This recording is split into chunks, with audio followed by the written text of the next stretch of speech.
Cela fait maintenant 2 ans que les médias, la politique, parlent beaucoup de santé, que ce soit santé psychologique, physique, morale. Et j'aimerais voir ce matin avec vous 2 marques ou 2 caractéristiques d'une église ou d'un croyant en bonne santé, à travers donc l'introduction de l'épître aux Philippiens que nous démarrons ce matin et qui va nous suivre jusqu'à fin juin. Alors quand l'apôtre Paul écrit cette lettre, eh bien il est en prison. Et pourtant, elle est nommée l'épître de la joie. Alors la ville de Philippe a connu une histoire bien commune. Initialement, elle s'appelait Crinides, la ville des petites fontaines, et elle sera convoitée par Philippe II de Macédoine, qui était le père d'Alexandre le Grand, à cause de ses mines d'or. Et elle finira donc par être annexée en 356 avant Jésus-Christ, et Philippe la baptisera de son prénom. Puis un petit peu plus tard, en 168 avant Jésus-Christ, elle va tomber sous le pouvoir romain et finit par devenir une colonie romaine en 42 sous le règne de César Auguste. Et donc en tant que colonie romaine, c'est une ville qui aura beaucoup de privilèges, il n'y aura pas de taxes et les habitants pourront avoir la citoyenneté romaine qui leur donnera beaucoup de privilèges. En fait, vivre à Philippe à l'époque, c'était vraiment cool. Et un petit peu plus tard, nous sommes déjà en 52 après Jésus-Christ, et pour la toute première fois en Europe, eh bien, l'apôtre Paul va s'y rendre lors de son second voyage missionnaire pour y implanter l'église à Philippe.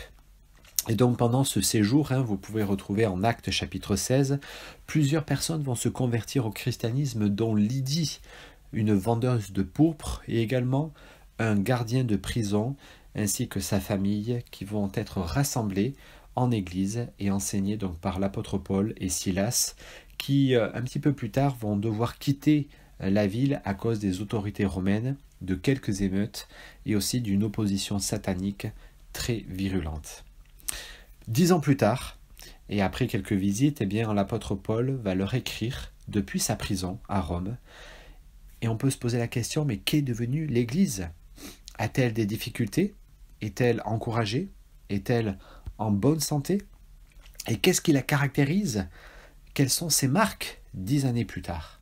Eh bien, c'est ce que je vous propose de découvrir ce matin, en regardant plus particulièrement les 2 marques d'une Église en bonne santé pour réfléchir également à nous, aujourd'hui, nous qui composons l'Église Perspective d'Amiens.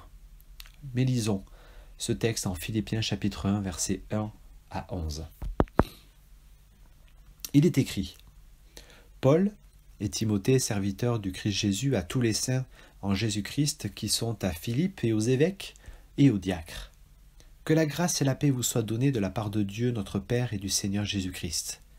Je rends grâce à mon Dieu toutes les fois que je me souviens de vous. Je ne cesse dans toutes mes prières pour vous tous de prier avec joie, à cause de la part que vous prenez à l'Évangile depuis le premier jour jusqu'à maintenant. Je suis persuadé que celui qui a commencé en vous une œuvre bonne en poursuivra l'achèvement jusqu'au jour de Christ Jésus. Il est juste que j'ai pour vous de telles pensées, parce que je vous porte dans mon cœur, et que dans mes chaînes, comme dans la défense et l'affermissement de l'Évangile, vous participez tous à la même grâce que moi. Car Dieu m'est témoin, que je vous chéris tous avec la tendresse de Jésus-Christ. Et ce que je demande dans mes prières, c'est que votre amour abonde de plus en plus en connaissance et en vraie sensibilité, qu'ainsi vous sachiez apprécier ce qui est important, afin d'être pur et irréprochable pour le jour de Christ, rempli du fruit de justice qui vient par Jésus-Christ, à la gloire et à la louange de Dieu. Qu'est donc devenue l'église de Philippe ? Eh bien, apparemment, quand on lit ce texte, il y avait des responsables. Les salutations du verset 1 nous le font comprendre. Il adresse donc cette lettre non seulement à toute l'Église, mais aussi aux évêques, c'est-à-dire aux leaders. On pourrait dire aujourd'hui le conseil pastoral, ceux qui veillent, ceux qui guident, mais aussi aux diacres, c'est-à-dire le conseil d'administration et ceux qui s'occupent des aspects pratiques de l'Église et de certains ministères. Alors est-ce le fruit du hasard ? Eh bien, je ne crois pas, parce que j'ai bien l'impression que l'Église s'est donné les moyens d'avoir des responsables. Au verset 3, Paul remercie Dieu du souvenir qu'il garde des Philippiens et ne cesse, dans toutes ses prières pour eux, de manifester sa joie au sujet de la part que les Philippiens prennent à l'Évangile depuis le premier jour jusqu'à maintenant. J'ai en effet bien l'impression que le développement de l'Église est le résultat naturel de la prise de position des croyants pour l'Évangile. Et c'est cela la première marque d'une Église en bonne santé. Les Philippiens prenaient part à l'Évangile. Prendre sa part pour l'Évangile, c'est-à-dire s'associer au travail. Les Philippiens participaient à l'œuvre de Dieu. Et derrière ce verbe, il y a l'idée d'un partage, d'une contribution volontaire et même d'une communion. Ils étaient en réalité des partenaires. Alors comment le sait-on ? Eh bien, quand on parcourt l'ensemble de l'épître, on voit que ces chrétiens rayonnaient la joie du Seigneur, chapitre 2 et chapitre 4. Une joie qui n'exprime pas cet état émotionnel de jubilation, mais cette joie qui est liée plutôt à la certitude de la présence de Dieu et de l'espérance à venir. Une joie donc qui décrit l'état d'esprit et non forcément le sentiment de joie. On les voit également envoyer des personnes pour la mission de Christ et accueillir d'autres pour leur édification.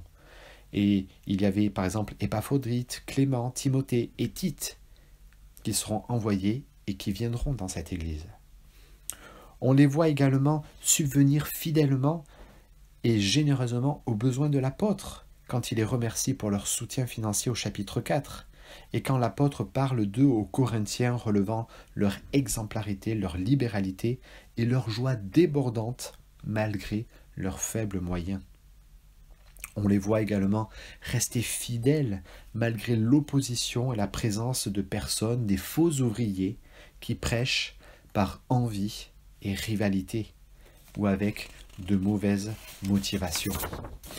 Et enfin, on comprend également qu'ils marchent dans la sainteté, c'est-à-dire qu'ils gardent le cap sans se laisser happer par ce qui affecte leur communion avec Dieu, ou tout ce qui pourrait les détourner du véritable trésor et de l'héritage en Jésus-Christ.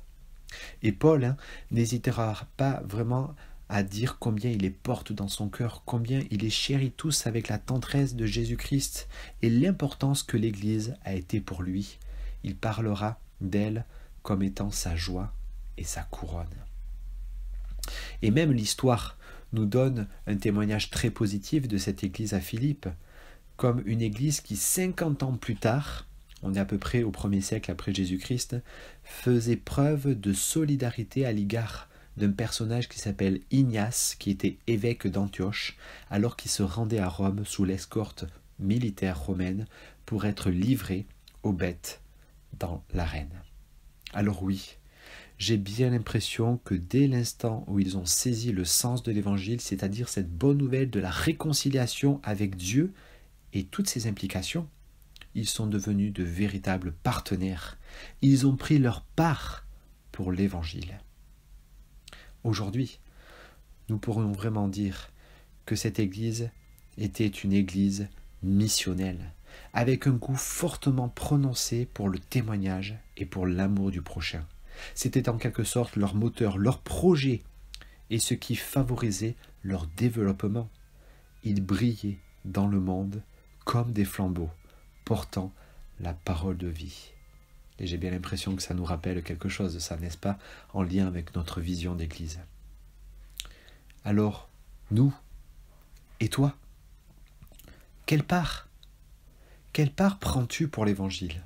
Et comment concrétises-tu ta participation et ton partenariat?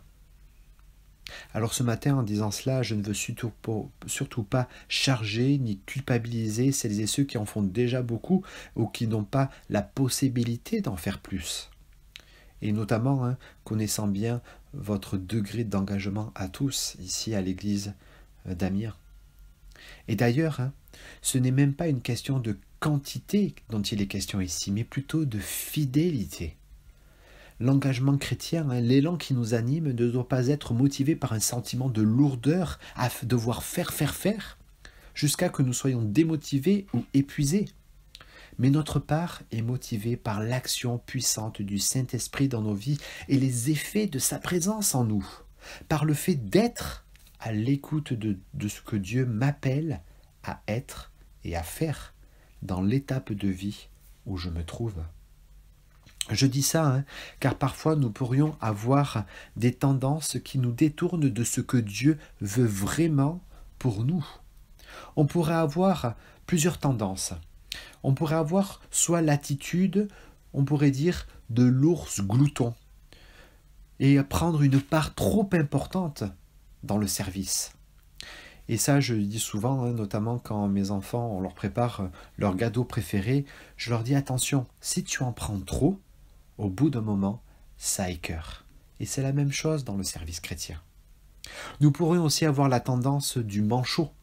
Oui, le manchot, c'est un peu celui qui n'a pas de bras, ou on pourrait dire aussi le paresseux. C'est celui qui ne prend pas sa part du tout. Il passe son tour. Et finalement, on passe à côté, en adoptant cette tendance, on passe à côté de délicieux moments avec Dieu et de ce que Dieu a prévu pour nous.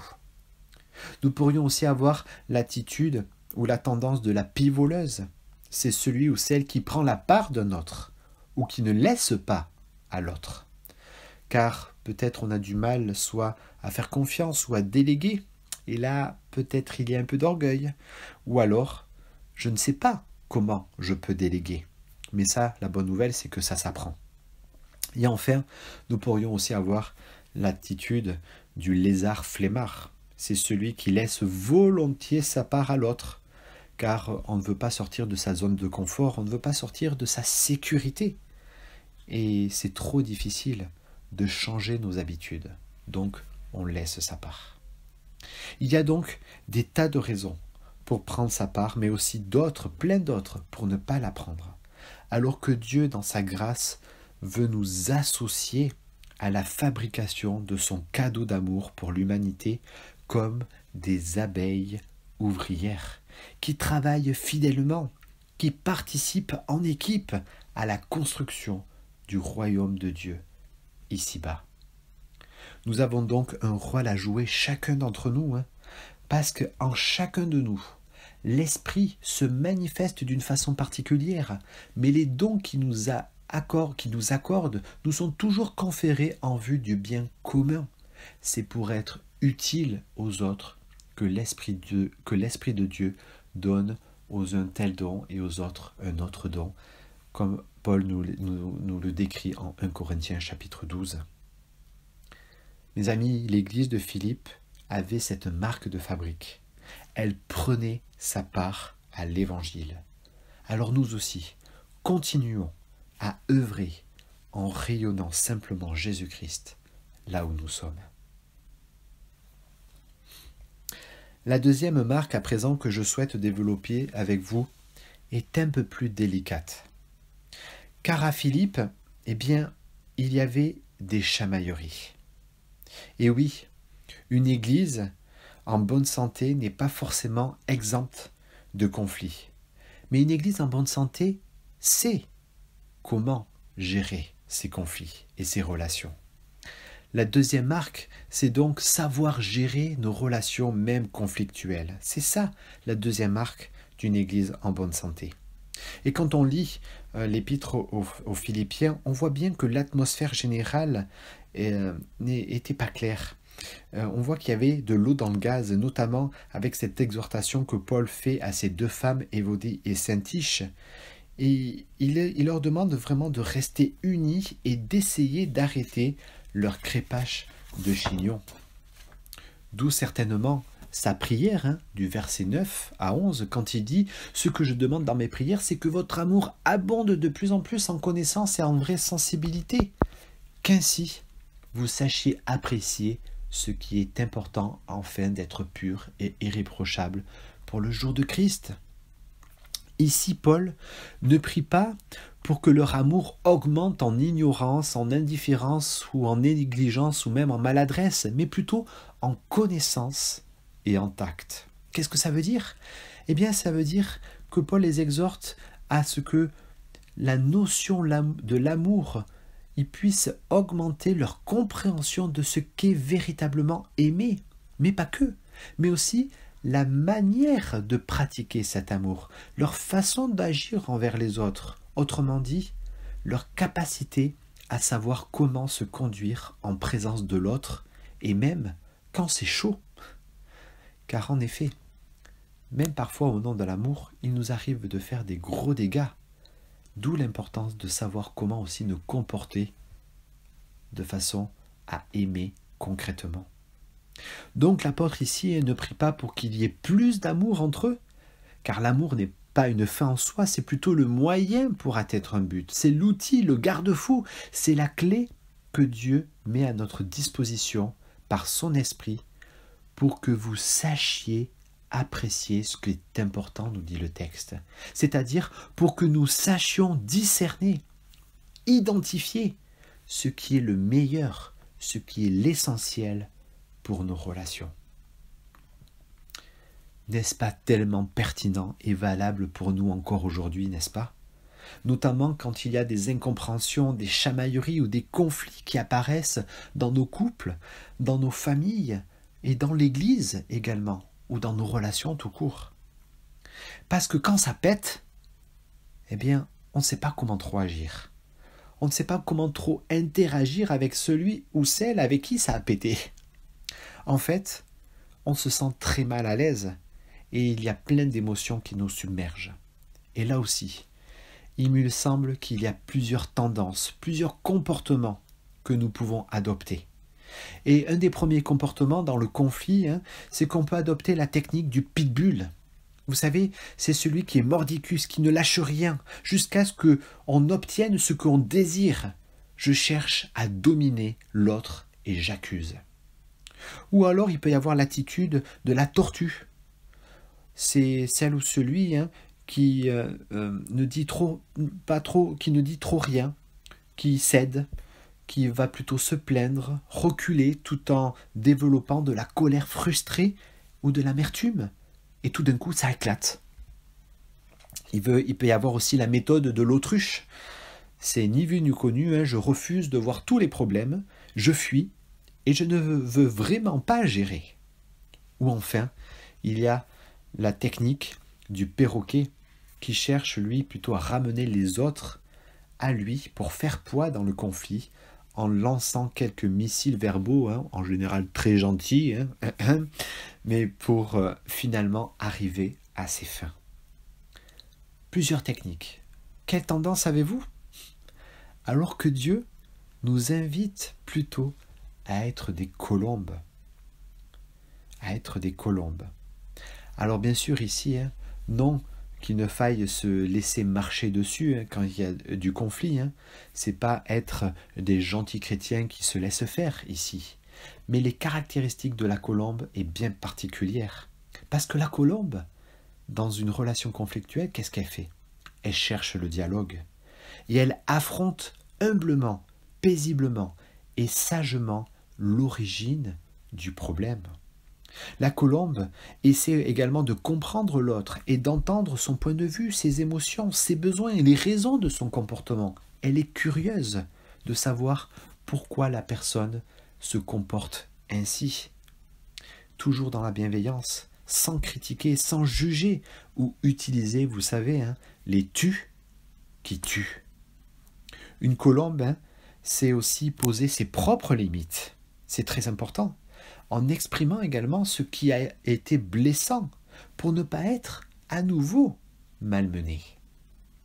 Et si finalement ce tact et cette sensibilité dont parle l'apôtre ici, pour identifier donc, c'est-à-dire pour mettre des mots M-O-T-S sur les mots M-A-U-X et choisir ce qu'il y a de meilleur pour la suite de nos relations. Et il faut le dire, parfois, le meilleur aussi, c'est de s'éloigner, même en tant que colombe. C'est de se séparer. Parce qu'il peut y avoir des situations qui présentent un réel danger dans nos relations, des impasses où on peut faire face également à des personnes qui sont abusives ou toxiques. La colombe aussi doit se protéger et sait mettre ses limites. Et voyez-vous, dans la suite de ce texte, nous voyons que la bénédiction, notamment du verset 11, associée à cette juste manière d'agir, celle de la colombe, est grande. Parce que d'un tel discernement, d'un tel comportement qui va être dicté par l'amour et la paix, le texte nous dit qu'il nous rendra purs et irréprochables pour le jour de Christ. Cela veut dire, qu'est-ce que ça veut dire pur ? Eh bien ça veut dire totalement transparent et sincère, c'est-à-dire en phase avec nous-mêmes, et donc authentique dans nos relations, mais aussi irréprochable, c'est-à-dire sans faux pas, ou n'étant pas celui qui cause la chute d'autrui, ou qui cause le scandale d'un autre. La bénédiction est grande, n'est-ce pas ? Alors pour terminer, permettez-moi de vous poser une question ce matin. Quelle est ta marque ? Quelle marque laisserons-nous à notre monde ? Et quelle marque laisseras-tu dans tes relations ? Voyez-vous, Jésus lui-même a marqué notre vie. Il a marqué notre monde par son amour, sa lumière, sa paix, son authenticité, son écoute, sa sagesse, sa bonté, mais aussi sa fermeté qui émanait de lui. Ces marques-là, il les a même portées sur la croix pour que nous puissions, à notre tour, porter et refléter son amour, sa lumière, sa paix, son authenticité, sa sagesse, sa bonté et sa fermeté autour de nous.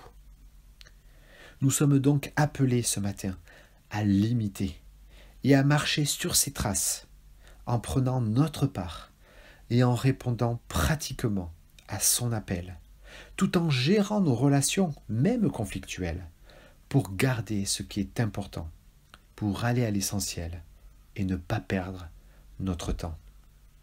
Il en va de notre santé spirituelle, de notre santé relationnelle, qu'elle soit personnelle ou communautaire, afin que nous continuions à être remplis du fruit de justice qui vient par Jésus-Christ à la gloire et à la louange de Dieu.